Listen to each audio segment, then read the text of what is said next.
Hey everyone, so I'm about to start my Q&A. I'm going to answer some questions that you guys asked and questions that I get asked quite frequently about my phalloplasty and all of the things within it and all of the things after. So there's quite a few questions. I'll probably break this up into a few segments. I'm going to start with like the main procedure questions. So basically the steps of what I got done and all that. So did I get RFF or ALT? So ALT is the leg graft and RFF is the arm graft. It's RFF, radial forearm free flap, I believe, but I got that one and I got it on my left arm. Got it on my left arm because it's my non-dominant arm, and there's other reasons why I got that one. But I don't really care about the scar, so that was one of the major things that does hold some people back and function, but that didn't bug me. Which procedures were done in which stages? So there's 2 stages with the surgeon I went to, which was Dr. Crane. Stage 1 involves scrotoplasty, vaginectomy, phalloplasty, urethral lengthening, glandsplasty, and the skin grafts. I got all of them. You can opt for some, you can opt for all of them. It depends on your individual interests. And stage 2 is the erectile implants if you want one, and the testicular implants if you want one. So you can have stage 2 or you can just live with stage 1. It's really up to you. I am going to pursue stage 2 and get both of those implants. Did I get scrotoplasty? Yes, I did. I got that in my stage 1. Do I have urethral lengthening? Yeah, I got that too. And why did I get it? I got urethral lengthening because it was really important for me to be able to stand to pee.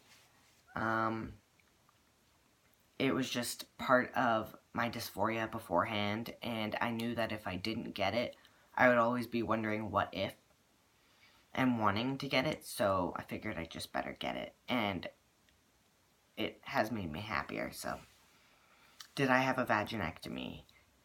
Yes, I did. And did I do it prior to stage 1? And if not, why not? I did not. I got it at the same time as my other surgeries, or as the other surgical procedures in my stage 1. I did not get it before then because it's not offered before then in Canada. So this is when I had to have it if I wanted it, which I did. Am I going to have testicular implants? Yes, I want those. Fat, muscle, or silicone implants. How did I choose? I actually didn't know there were different types of implants until this question was asked, and I've never heard of any of the other types. I don't know the exact material the implants for the testicular implants are going to be, but I think they're silicone. I didn't really get to choose, it's just what my surgeon does, and I mean, with the size I can say I'd prefer bigger or smaller, but I'm just gonna say whatever's safe, whatever fits with my body. Do I want an ED, also known as erectile device? Yes, I do. Which one? I want the semirigid rod, and I want that one as opposed to the pump. Because, well, before getting my surgery, my stage 1, I thought I wanted the pump.